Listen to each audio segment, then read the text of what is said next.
Tucked away in the labyrinth of the Shatila refugee camp in Beirut is a door to the past.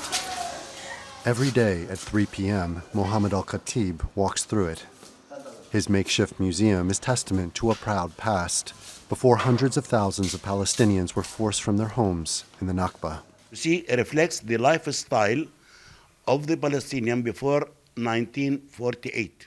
It was done to respond to the idea a land without people for people without land. This is the greatest lie in the history. Mohammed collected these items from Lebanon's refugee camps, from people who, like him, fled Palestine more than 75 years ago. These pieces portray a life tied to the land, harvesting wheat and making salt. Some brought keys to the homes they left behind. Because, when they left Palestine, they said that they will go back in 1 week. Mohammed says he feels now more than ever efforts to preserve Palestinian culture are needed. For the Palestinians, it's more important because there is danger of the colonizing countries that they want not only to push us from the region, from Palestine, but from the world, genocide. Across the city at Burj Barajneh refugee camp, Palestinian children are learning what that word means.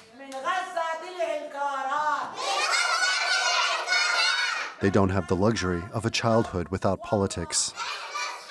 Their teacher is adamant they learn about the circumstances they've been born into. When we started teaching here, we did not start with reading and writing. Our goal was to teach the child the love of the homeland and that we have a usurped land called Palestine. Every door to a classroom bears the name of a city people here once called home. It's very important that the child learns to love the homeland because a person's dignity is in his homeland, whereas when you're outside it, you lose it. But our dignity exists.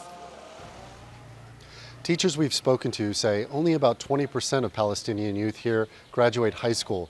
They say the kids love to learn, but they don't have the money to continue their education and need to start working while they're still children. In the future, I want to be a doctor so I can treat my people in Gaza.